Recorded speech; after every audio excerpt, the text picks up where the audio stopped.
Hello. So I'm Mark, And I'm Vicki. and Dan Ellison has asked us to share some things relating to the poor. So first of all, I'm going to share my screen. We've written down some of the questions that he asked, and we've got some pictures to make it a bit more interesting, so you're not just looking at our face the whole time. So first slide we've got up is Hope Worldwide, because that's been a big influence in our convictions and our service for the poor. So the first question is, who are Mark and Vicki Timlin? Good question. Well, there's a picture of us and with our 3 kids, and I'll introduce them. From the right is Joel, is nearly 16, Kaylin is 13, and Aisha is 18. And Joel and Aisha are both disciples, and Kaylin's studying the Bible. We live in Melbourne, Australia, which is in lockdown at the moment. Yep, so we're a happy bunch at home. So Mark, what's your history in the church? Okay, so my history, I became a disciple when I was a teenager. There's my twin brother and my sister, so we all became disciples around the same time. That was in 1990 in the London church. And that's a picture of us last year when I was on a holiday in Europe. And me and my brother and sister were all divided in different places. So my brother there on the left of the screen is in Prague, the Czech Republic. And he's a disciple there with a family.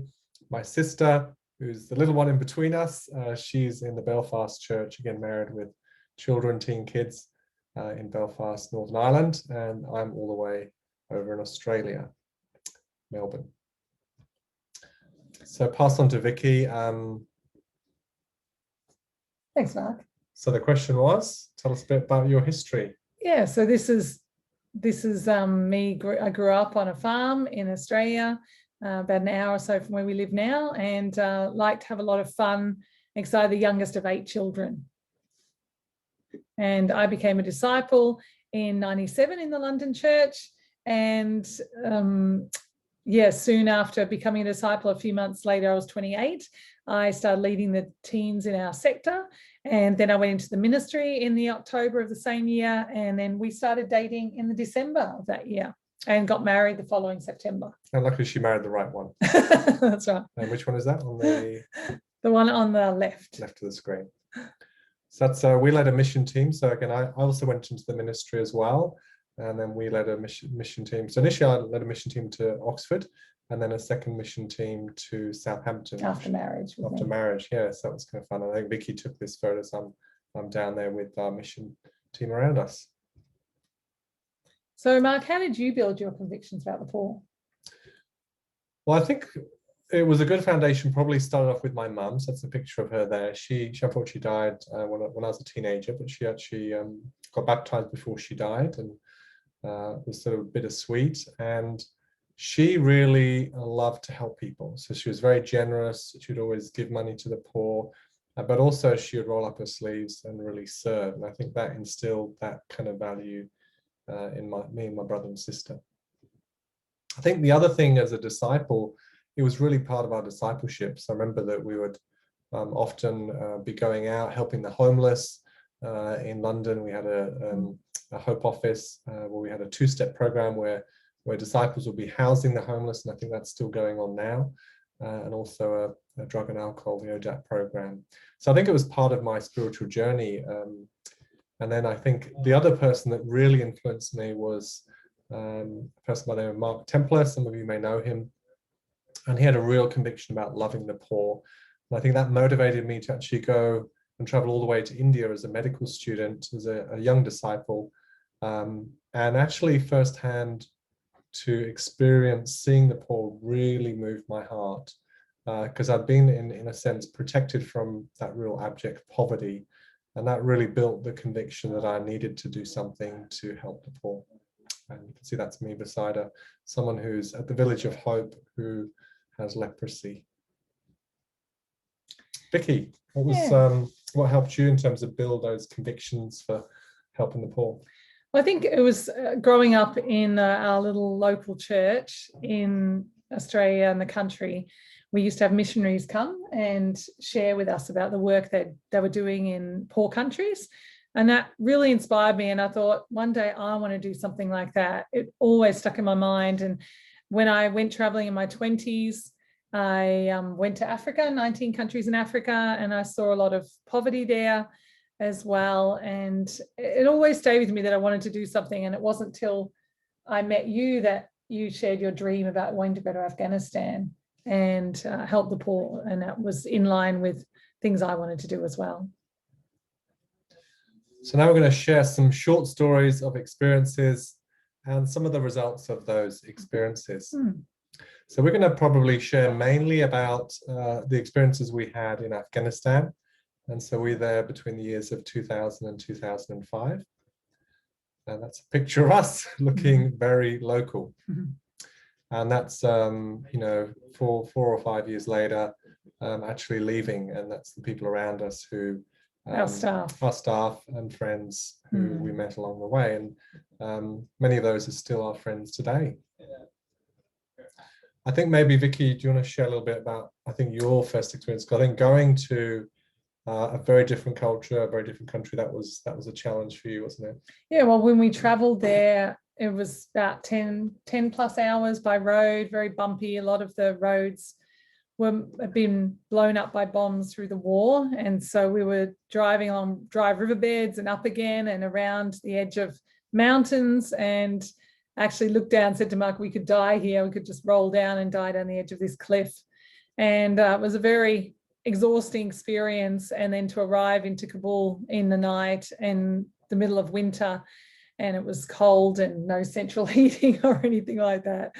It was very challenging, and I felt like, no, I can't stay here. But the next day we met the people, we went to see some of the hospitals, we met locals. It's one of the hospitals we looked at, and they said to us something that was very moving. They said, please don't be like the other foreigners who come here and don't come back again. And that really hit our hearts, didn't it? Where we felt like, well, we don't want to be like that. We thought we can make a difference. We could do something here, even with a small amount of money.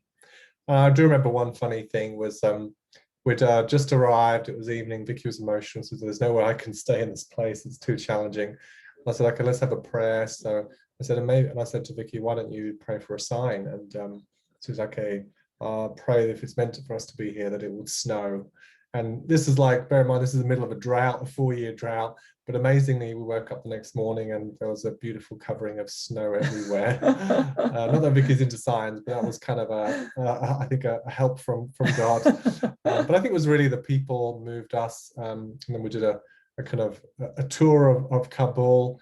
And I think it really just seeing the devastation from years of conflict. And unfortunately, that conflict has continued as well. I've got some sound effects there. One of the stories I'd like to share is just about a hospital that we were asked if we could develop and build. And is this your one?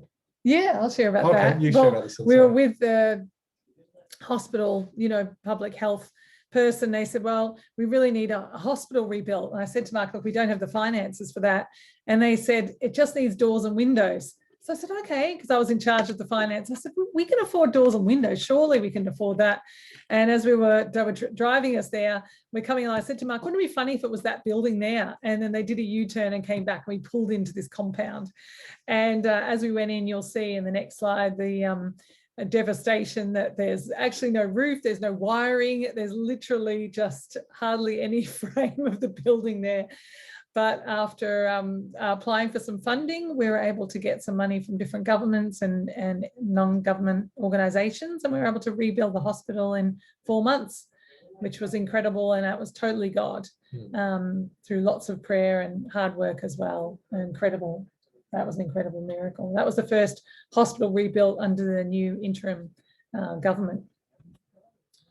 Another story I think that stuck with me was we were helping out in Kandahar, rebuilding some schools and clinics. And I remember visiting one of the clinics and noticing this little boy outside, and he was crying and his mother was there. And so I remember just passing, but then thinking, oh, I should stop and find out what's happening. And I had an interpreter and said, so what's happening? Oh, the boy's getting sicker and sicker and there's nothing they can do. And he actually had a neurological problem that needed an operation, and that wasn't available. And so we discussed with our team. They said, well, let's take this boy to Kabul. Let's organize the operation, and we can just sort out the money. It wasn't actually that expensive to do, and so it was encouraging then through that the boy was brought to Kabul with his parents, and they stayed with us, I think, and then they had the operation, and actually the boy was better. And I think it was just realizing that it's important to notice things. And I was very tempted just to carry on and say, oh, that's just not a person who's sad or not really knowing. But I think just stopping. And I think the reason why I stopped is because I'd seen it in other people. They'd done similar things where they've actually noticed and stopped. And over the period of being in Afghanistan, I realized, you know what, I should start to do that more as well. And that's with Aisha, our daughter at the time. She was maybe 1. Mm-hmm. This is a story I'd like to share about. To start sharing and then you can finish. Is about a woman who came into one of the hospitals we were supporting, and we had a gynae obs doctor volunteering with us at the time from America and helping out there. And then a woman came in and she was having like 8th, 9th child, and her husband said to her, she already had that many daughters at home, no sons. And her husband said, if you have another daughter, don't bother coming home. She did give birth to a daughter, and then she gave birth, the baby was healthy, and then she left the hospital the next day and went back home to all her other daughters and abandoned this baby girl because she needed to be there to look after other children. And so I think what was amazing with that story was that this baby was abandoned, and the culture in the hospital we were actually working with was to leave babies for 2 days. And if they're strong enough, they'll survive 2 days, then they'll be looked after. But if not, then they'll just be left to die. So this baby was left for 2 days. It was the baby was covered in feces. It was half dead. And one of the Hope volunteers said, "Look, we've got to do something." And so we were having this conversation over lunch, and we were breastfeeding. Vicki was breastfeeding Aisha at the time, and thinking, well, I'm happy to donate my milk. I've got plenty of breast milk. And the baby wasn't actually taking the feed, and so even though they had the antibiotics, it wasn't feeding. So then Vicki sort of started to express extra milk, and it was delivered a couple of times a day.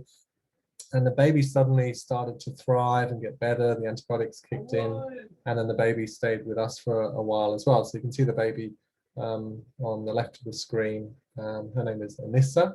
And we've got Aisha on the right. You can see how Aisha's there's probably similar ages, but Aisha's a lot bigger. And this is then just I think a few months later, and you can see now that, and this is actually probably similar size to Aisha. And then in the background is an Afghan woman who became her adopted mother. And amazingly, we had a Hope conference many years later, and we wanted to track down where Anissa was, because we heard that she moved with her adopted parents to America, and we found that she was actually living near where the conference was, so we get to meet her as well. And I think what was special about that was, in Afghan culture, if you share the same breast milk, you're considered family. So even it was nice that the girls were calling each other sister. But that was a very moving, and it was just interesting that, I guess it was something, seems fairly small at some time, but it was powerful in the fact that the impact it had.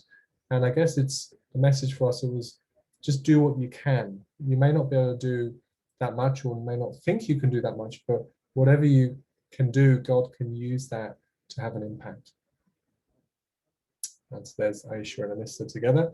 And interestingly, Anissa was actually taller than Aisha there. That was a number of years ago. So next question. So how has all this changed and shaped your life? Well, it's a great question. I know that, it might sound a bit corny, but it's, you go to give and you feel like you've been given back more than what you've been able to give. And we definitely feel that in our life, don't we? I mean, we actually say to people, oh, we feel like we're kind of, half Asian, half Western. We've taken on some of the culture. I think the thing about living in Afghanistan, the way that the people would just give up, like if a guest came to their home, they would just give their food to them, they would give them accommodation for the night, they would just take care of them. Even if they were headed off to a wedding, they wouldn't go to the wedding, they would stay home and look after their guests. And I think just the way they protect their guests and look after them, they don't even have to ask them, why did you come? So they could wait 3 days before they even found that out. But I think just that sense of hospitality and giving impacted me a lot.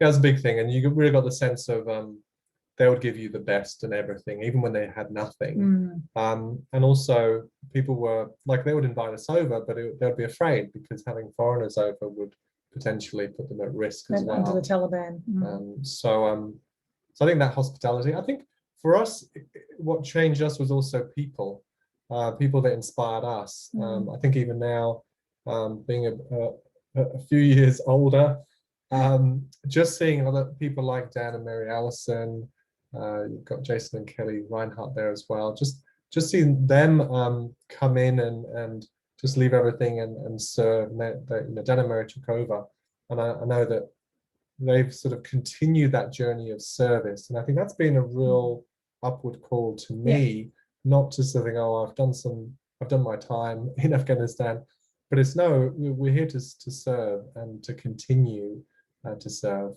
So I think the other thing for me moving to Australia is then, okay, well, let me still get involved in service here in Australia. And that's taken me to Papua New Guinea. And so that's been an amazing experience as well. A very, in some senses similar, but also very different. The culture there is very religious, but more a Christian-based or superstitious kind of culture. But it's been great even going out there and organizing volunteer trips. So it was actually, for me, it was very special also to engage our children. So we had our children out in Afghanistan. I think all of them, did we? They all visited. They all visited, a couple of times. And also then to have our children go out to Papua New Guinea as well. And I'll just show a little video clip. This is a reception we got from one of the schools when we were going up to the Highlands. And I think for me, having my son, who was then, I think was about 10. This was his first Hope volunteer corps. And this is very remote. Very remote. Like you have to walk hours and hours to get to this place, don't you? Yeah, so from the capital, there's like an hour and a half, 2 hour plane journey. Then it's a 4 hour rough road journey. And then to get to sort of a place where then the road ends. And then it's another 6 to 8 hours on foot. So this is after a little bit of walking. And this is the reception we get from the locals at one of the schools.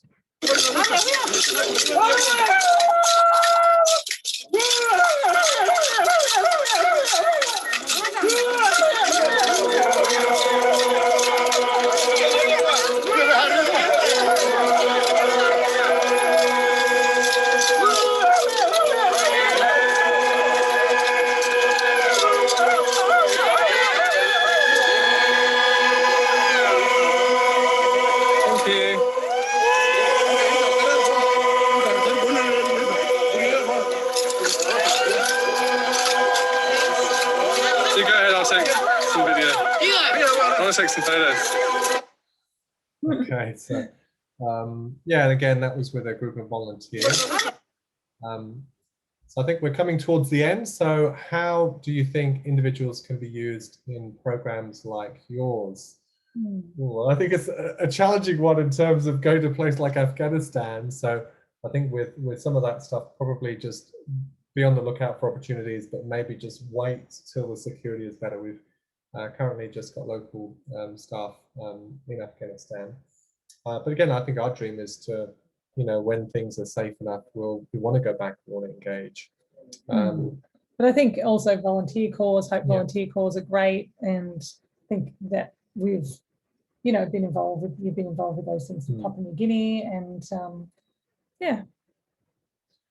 So I think I'd encourage us to, well, I'll ask this question. What would be your advice for disciples to get involved locally?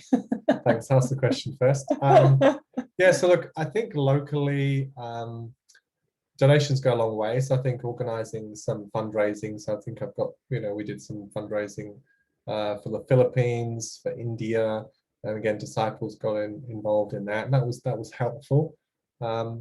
I think there was some opportunity to donate some goods, so through DHL, so that was kind of good.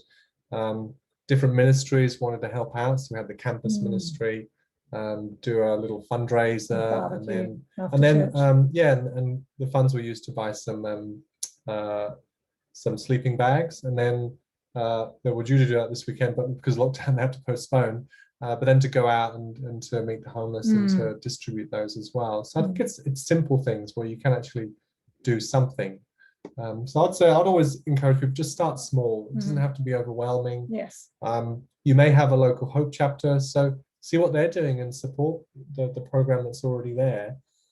I think start noticing needs. I think that's probably the biggest thing I'd say, is it should be a lifestyle, just like with the Good Samaritan. Just on his way, he would notice a need and he would decide to meet that need and do what he could. So it might be starting in the church, and that's a really great place to start, where meeting the needs of our brothers and sisters might be seniors, might be people who have specific health needs, mental health needs. Translating things for some refugees or people whose English is not so good, helping them with government forms or things like that as well. So just simple things, whether it's in the church, in the wider community. And then I think it's meeting that need and planning an activity. And so I think, you may have a goal, you may have, once you found a need, then it would be around, okay, let me pray. And then God can often, God will fill in the pieces and help. And I would also do it together with other people. So find people who are interested. So don't necessarily serve alone, because I think it's powerful when you do things together in service. And so start also, it could be a regular quarterly activity, something that you do in the church. And then, bigger programs, maybe you need funding. I've got here, fill in a program template. So, and again, I work with Hope chapters, and then they'll maybe grow a program and then they'll, apply for some funding. But I think, look, just start small and pray, and God will open the door for you to, I guess, have an impact through service. And we mentioned already, go on a Hope volunteer call. So even this year, there's still volunteer calls going on. I think it's been challenging from the lockdown, but again, there's opportunities, and so seek those. But I wouldn't necessarily just wait for an overseas trip. There's always needs locally, and I'm always mindful that it's still a long road ahead. And so there's always opportunities to serve. Anything else you want to say, sweetie? No, it's great. Thank you for listening to us, and thank you for letting us share with the church there. Thanks, Dan, for asking us. And we're really grateful we could be with you tonight. Okay, love you guys. Bye. Bye.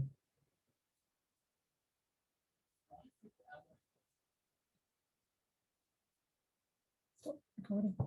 Stop recording. Can you stop recording? I think it will. I think Joel.